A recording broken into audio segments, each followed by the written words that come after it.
Okay, deep breaths. It's finally here. The day we have all been waiting for in East Rutherford. It's actually happening. It is. The energy is definitely up. Jaxson Dart is starting.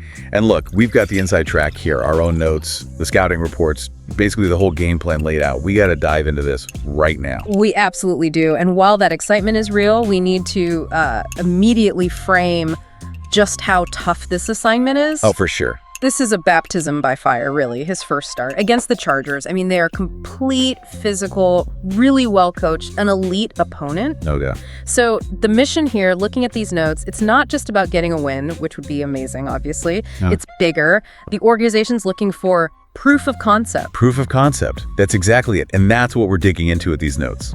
What's the thinking here? We need to unpack like 4 key things from this material. Okay. First, the why. Why Dart? Why right now? The commitment level. Yeah. Second, the offense itself. This whole space and pace thing they've designed. How does it work? The architecture. Third, defensively. Yeah. How on earth do we plan to deal with Justin Herbert? The Herbert problem, as the notes call it. A very big problem. And finally, what does success actually look like for Dart today? You know, even if the scoreboard doesn't end up in our favor, what are the benchmarks? Makes sense. Let's start with that first point, then the commitment. Why now? Okay, so the commitment, it feels absolute reading this. The notes are crystal clear. Dart is the guy. He starts now, and unless something completely unexpected happens, he's the QB for the rest of the season. Wow. Okay, so full backing. Full backing. And they're not expecting perfection right out of the gate. What they want to see is rhythm. Can he find a sustainable rhythm? Yeah. Can he answer pressure when it comes? And can he flash that creativity we know he have? This first game is about the process, not necessarily just the final score. And starting him at home, that's a deliberate choice to help that process. Absolutely critical. The notes emphasize this. Playing at home lets us control the tempo. No silent counts needed, faster communication, cleaner operations. And crucially, cleaner pictures, pre-snap for a rookie QB. Trying to process NFL defenses at speed, that home environment makes a huge difference. Huge. And then there's the vibe, the locker room. We're hearing leaders are already talking up his, quote, poise and swagger. They believe in him. That's essential. A rookie needs that belief. But belief only goes so far. The coaching staff, the sideline, they have to stay calm.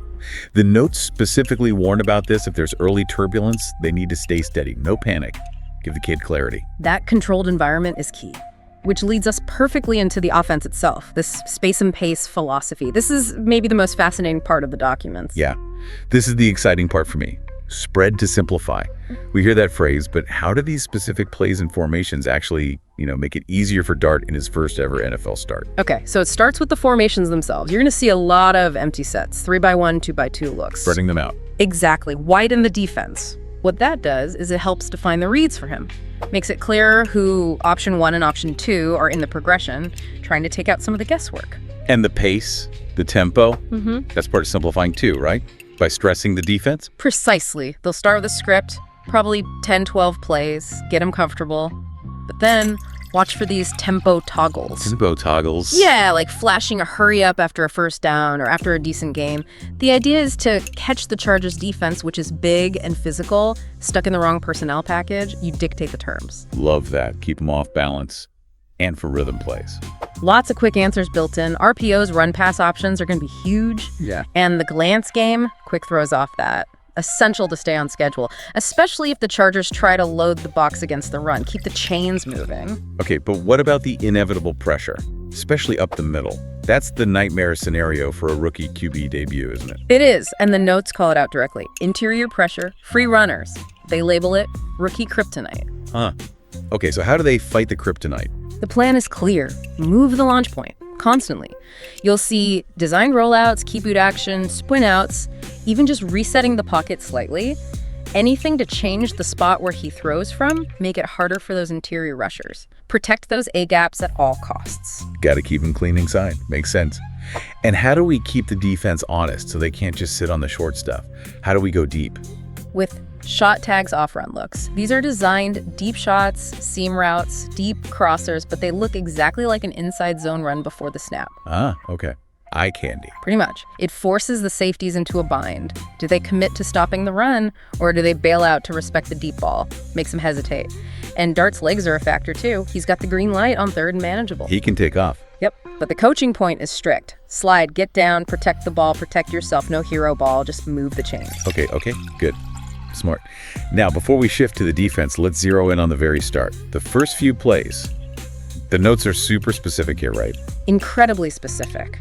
The first 6 throws, the plan dictates, must be high percentage. Think rhythm hitches, quick outs, reads to the same side of the field. Very defined. Uneasy completion. Easy completions. Let him feel the ball, feel the speed of the game. There might be one designated shot play mixed in there, but mostly it's about settling him in before they open things up more, get that confidence flowing. Makes total sense. Build him up. Measured start. Now, the other side of the ball, the elephant in the room, Justin Herbert. A Herbert problem. He is just elite. The notes call it premium processing and pristine ball placement. If our defense just sits back in basic zones, he'll pick us apart, right? Like a surgeon. Absolutely. Static looks, late rotations. He feasts on that stuff. So what's the plan? What's the antidote in these notes? What trade-offs are we making to try and contain that? The main trade-off is accepting that they might put together some long drives. We're trying to prevent the big, explosive plays over the top. Bend but don't break. Essentially, yeah. It starts with trying to muddy the picture up front, using early pressure looks, show 5 guys threatening blitz, but then maybe only bring 4. Mix in simulated pressures too, where a linebacker drops out and a DB comes, that sort of thing. Trying to mess with their O-line communication. Exactly. The notes specifically mention targeting their communication with stunts and twists, particularly on the right side of their line where maybe there's a vulnerability. Okay, so some pressure games. But the main coverage structure. Primarily a too-high shell. Keeping 2 safeties deep, the rules are tight, cap explosives, keep everything underneath, make them drive the length of the field. Rally and tackle. That's the mantra. Rally and tackle, finish plays, no easy yards after the catch. If Herbert's going to beat us, make him do it with 10, 12, 14 plays, executing perfectly each time. And since he kills predictability, how important is disguise? It's everything for the secondary. They have to disguise the coverage pre-snap, show one look, then rotate late, post-snap, maybe into quarters or a robber look. Try to confuse them just long enough. Force him into check down. Force them into what the notes call hitch and tackle football. Make them take the 5-yard gain instead of the 50-yard bomb. And look, we need the defense to steal a possession somewhere. Maybe a 3rd down stop via one of those designer pressures. Anything else defensively? Key points? Yeah, situational awareness is huge. Have a spy assigned sometimes for Herbert's running ability. He can definitely move. And critically, don't turn your back and man coverage without safety help over the top. The ultimate goal, as the notes put it, is avoid death by paper cuts or by bomb. Make them earn everything in between. Love that framing. Avoid death by paper cuts or bomb. Okay, that sets the stage defensively. Now let's get into the nitty-gritty, the specific matchups that are really gonna, as the notes say, steep the cup. Where will this game be won or lost? All right, on the outside, Deonte Banks versus their quick receivers, especially Keenan Allen if he's healthy and lining up there. Banks has got to be physical, disrupt the release, try and funnel guys inside towards his help. He cannot give up easy access, especially against Allen's option routes. Leverage is key. Keep him in front. And you got to watch out for the deep shots too, right? Like to Quentin Johnston. Can't fall asleep. No question. They'll try to lull you with short stuff and then hit you over the top with those rail or wheel routes. Discipline in the secondary is paramount. Okay, moving inside the offensive line. We talked about protecting the A-gaps. Cannot stress that enough. Slide protection, communication, got to handle their interior rush. Remember, rookie kryptonite. Keep Dart upright from pressure up the middle. That's priority number 1 for the O-line. Got it. And defensively, there's one guy we have to track every single play. Derwin James, no question. Wherever he lines up, slot, box, deep, you need to know. He changes the entire defensive picture post-snap. Misidentify where he is or what he's doing. That's how you throw interceptions, especially those trap throws. Constant awareness. Makes sense. Identify 3 every play. Okay, so those individual battles feed into the bigger picture. The notes lay out 5 main keys to victory, right? Tying offense and defense together. Yeah, 5 keys that really summarize the whole game plan. Okay, key number 1, tempo control. Start with that script, get rhythm, but then be ready to use no huddle after big plays, especially later in the halves, to control the pace. Key 2, first down efficiency. Win on first down. Use the RPOs, the quick game, mix in the run, effectively zero, inside zone, stay out of second and long. That is vital. Key 3, got to make big plays count, explosives. The plan calls for trying to hit one explosive on-call that designed deep shot, seam, slot fade, dagger off play action basically once per series. Yeah. Need those chunk yards. Key 4, win the money down. Third down thievery. Offense needs those bunch sets, motion, picks to create separation. Defense needs those simulated pressures and late rotations we talked about to confuse Herbert. Big swing down. And finally, key 5, red zone honesty. Down near the goal line, gotta execute. Offense uses darts, legs, pronounced tight end options. Defense has to tighten up, compress the field, plaster receivers in coverage. No easy scores. Those 5 keys really dictate the path. Which leads us to maybe the most important question for you, the listener watching this debut. How do we judge it fairly? It's easy to get caught up in the hype or the difficulty of the opponent. Yeah, exactly. What does good actually look like today, beyond the final score? What are the real markers? Okay, so success. Based on these notes and realistic expectations, it looks like Dart is not overwhelmed. That's the phrase used. Not overwhelmed, meaning? Meaning you see efficient footwork in the pocket, you see decisive throws, getting the ball out on time, and critically, protecting the football. 0, maybe 1 turnover max. That's huge. Okay, decisiveness, ball security. What about the offense as a whole? You need to see the identity. Does the offense look like the space and pace system described? Are they executing those concepts? And did they hit on a couple of those scripted, explosive plays? Show flashes of what it can be. And the defense. What's their success metric today? 2 main things. Successfully cap the deep ball, no 50-yard touchdowns given up, and, as we mentioned, steal 1 key drive with a well-timed design pressure package that forces a punt or maybe even a turnover. Oh, and special teams needs to help. Oh, good point. Often overlooked. Critical in a game like this. They need to flip the field at least once with a good return or great punt coverage. Hidden yardage matters. Okay, so putting it all together, if we're setting a reasonable stat line for Dart in this incredibly tough first start, what numbers would say, okay, that was a positive step, something to build on?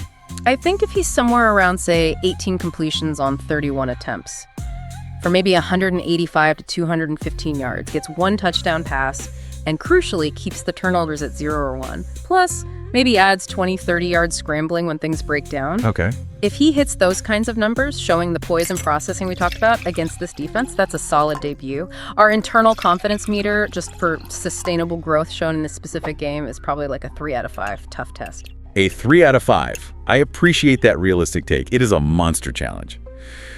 Okay, my prediction. This hurts. But my head says Chargers 24, Giants 14. I think the Chargers are just too good, too disciplined right now. That feels like a fair prediction based on the matchup on paper. But there's a path to the upset. The notes even sketch out the heart path to upset. There is. Okay, tell me, what's the recipe? What has to happen? It requires swinging things in the margins. 3 key variables need to go our way. We need to win the turnover battle, B+1. We need to win the explosive play battle, +1. There are 2 more big plays than them. And we need 1 significant special team swing, a big return, a blocked kick, something game-changing. So turnovers, big plays, special teams. Got to win those hidden battles. Exactly. We likely can't win a straight-up, grinded-out game against this team today. We need to manufacture those advantages. That's the upset recipe. That's what we'll be watching for then. Okay, final thought here. For everyone watching this new era begin, remember this. New eras, they don't show up fully brewed on day 1. Good way to put it. Today's about catching the aroma. You're looking for the glimpses, the hints, the notes of what this offense could become once Dart gets fully settled. Focus on the process. You see the footwork, the decision-making, the rhythm, not just the stats on the screen. Think about that potential. And here's something to chew on. Knowing how tough this Chargers defense is, what one specific play call from that space and pace playbook would you, the listener, want to see Dart hit perfectly on that very first drive to build confidence? Let the kid cook, keep that pocket clean, and make him tackle all day. Big Blue forever. Just wanted to say a massive thank you for tuning in to Big Blue Tea. Absolutely. And, a huge shout out always to Black Freezy TV. Oh, For definitely. the fantastic programming, the production, everything that makes this possible. Yep. Their work behind the scenes is just really appreciated. It really is. This has been Big Blue Tea.